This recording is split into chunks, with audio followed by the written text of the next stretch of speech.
Last minute information that shocked the world from the Ukrainian border, Operation Z. While racing against time for a diplomatic solution to the crisis on the Ukraine-Russia border, the images from the region shocked the world, so to speak. Tensions in the region peaked after it was revealed that Russian tanks advancing towards the Ukrainian border were marked with the letter Z. U.S. Ambassador to the UN Bathsheba Nell Crocker said that Russia had created a death list before a possible invasion. The eyes and ears of the world have been on the Ukraine-Russia border for weeks. Conflicting with pro-Russian militias in the east of the country, Kiev continues its preparations against a possible Russian invasion. Diplomatic efforts continue to prevent war. It's a race against time, so to speak. Because the images from the border once again revealed the seriousness of the situation. In the images on the social media, it was seen that the Russian tanks, armored vehicles and military personnel carriers on the border were marked with the letter Z. The British media, which shared the images, announced this development to their readers with the title Operation Z.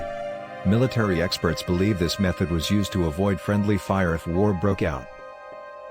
A military source in Ukraine's capital, Kiev, told a British newspaper The Sun, this indicates that the final preparations have been completed.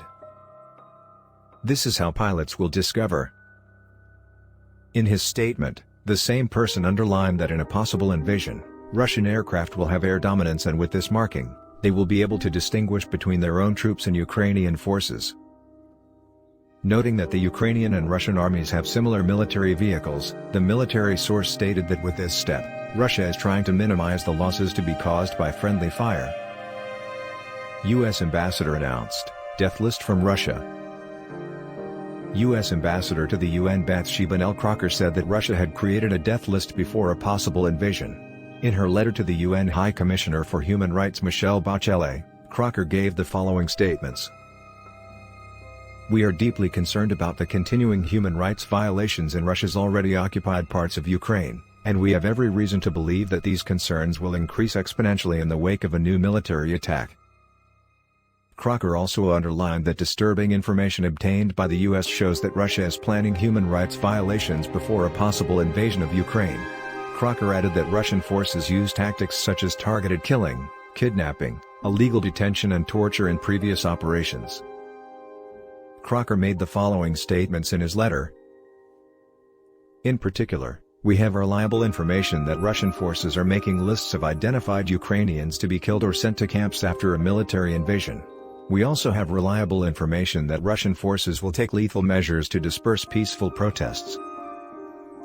U.S. Press, Putin gave the occupation order. The American broadcaster CNN published the news that Russian commanders were ordered to attack Ukraine. CNN based its news on 2 U.S. officials and a source with knowledge of the intelligence in question.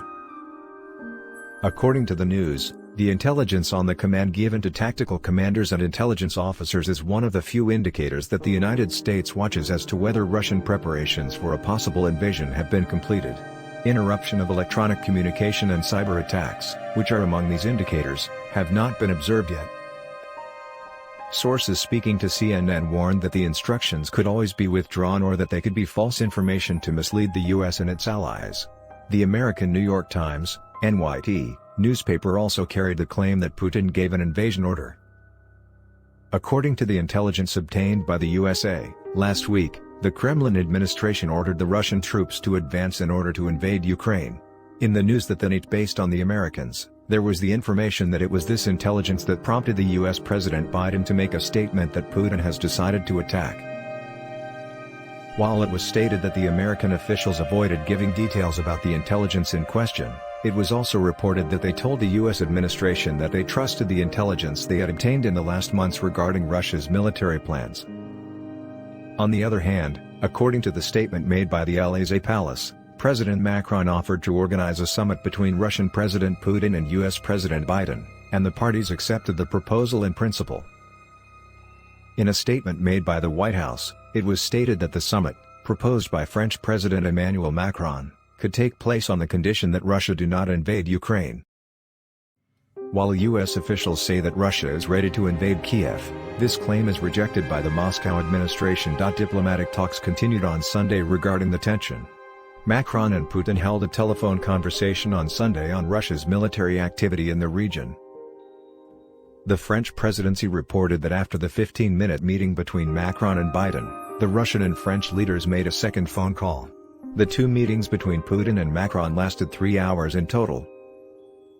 In a statement made by France, it was stated that Macron proposed a summit between Biden and Putin, and the proposal was accepted, provided that Russia did not invade Ukraine. Details of the summit were released on Thursday between U.S. Secretary of State Antony Blinken and Russian Foreign Minister Sergei Lavrov. Will be discussed at the meeting. The White House said that they are always open to diplomacy, but that they will respond quickly and seriously if Russia chooses war.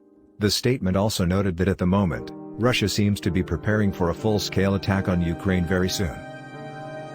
France also said Putin agrees to prioritize a diplomatic solution and will make efforts to maintain a ceasefire in eastern Ukraine. In a statement made by the Kremlin, Ukrainian soldiers were held responsible for the escalating conflicts in Donbas.